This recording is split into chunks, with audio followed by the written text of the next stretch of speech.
Hi, welcome to Statistics Made Easy. Today, let's see how to put files or enter data in Python using Anaconda Navigator, Jupyter Notebook 6.0.3. So here, say for example, we have to enter a data. So first of all, we'll create a file first. Okay, so here we'll start entering a data using Python. So here, first of all, we have to import pandas as PD.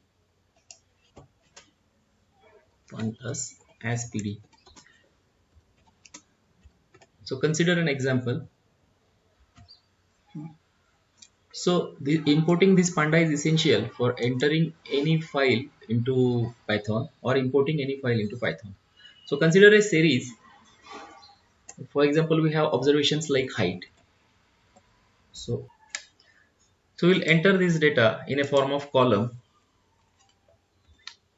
as s is equal to pd dot series, s capital, within bracket, round bracket and rectangular bracket, within quote, say height, comma, observations are 42, 56, again 56, 34, 16, 78 and 75. So these are just the observations we have taken. So let's see how that is printed. Print s within bracket.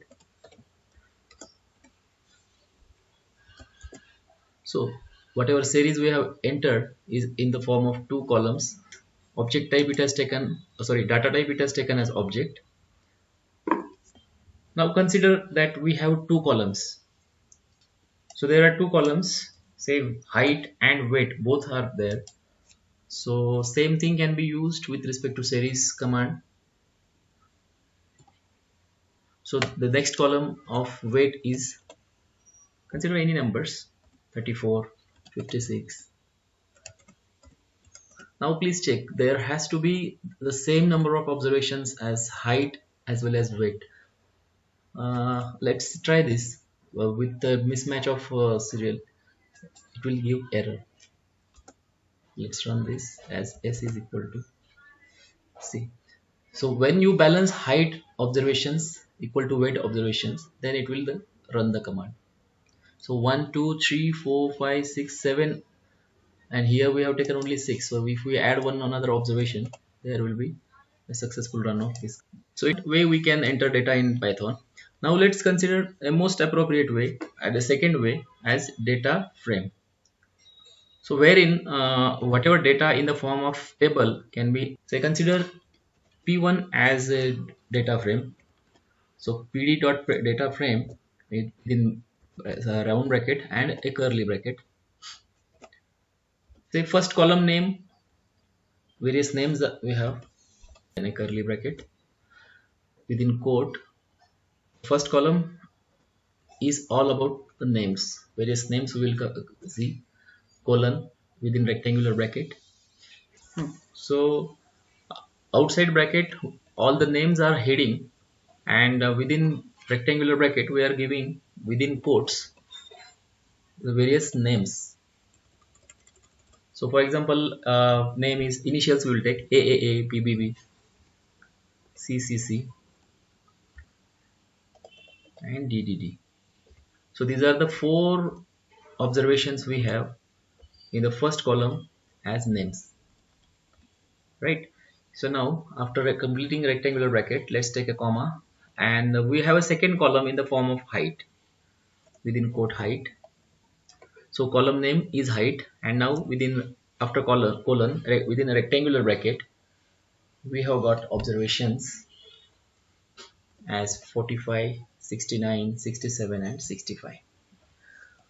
Now let's say we have a third column also. Column heading is weight. So within quote we will write weight, and after colon within rectangular bracket we have the various observations as 54, 56, 54 and 55. Okay, so let's run this. So this is a data we have entered in a Python, and now we want to see the data.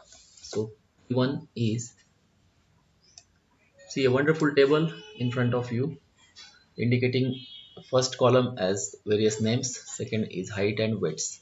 So we can perform any statistical operation on this. Now consider first row wherein all the headings are taken.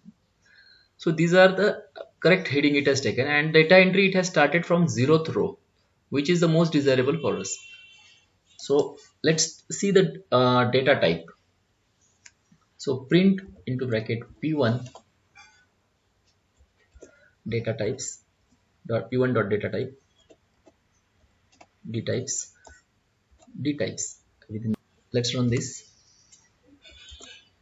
See, we have where these observations it has taken name of object or a string, and second and third column, which is height and weight, it has taken as an integer. In earlier case it has taken everything as object including 0th row, the heading, and the observations also as object. So now this can be found by print info also is available, wherein there are 4 entries right from 0th to 3rd row, and data columns are 3, wherein column names are name, height and weight, and there are no zeros, so non 4 observations which are non null, and data type for name is object and height weight is integer 64. So this was all about entering data manually. So we will see for a big data and all these things there are various CSV files, so we can import those files in Python. Even Excel file also can be converted as a CSV and imported in Python. So consider p2 is equal to pd panda read panda pd.read underscore CSV. Within bracket we have to give a path of that particular file. We already created a CSV file and we are writing the path within quote as d colon data entry.csv is a file name I have saved on D drive. So let's see the output as p2. Run p2, or we can write it with print p2 also to get the same output. See, whatever data CSV file is there, it is in front of us, which is in the form of first row is indicating the labels of name, height, weights in kilogram and age of those respective individuals. There are 12 observations including 0th row. So this was all about entering data in Python and uploading a CSV file to Python, and we'll learn how to subset this data or bring in particular table or row or a column in next upcoming videos. So do like, share and subscribe our channel for getting wonderful inputs on statistics using Python. Thank you.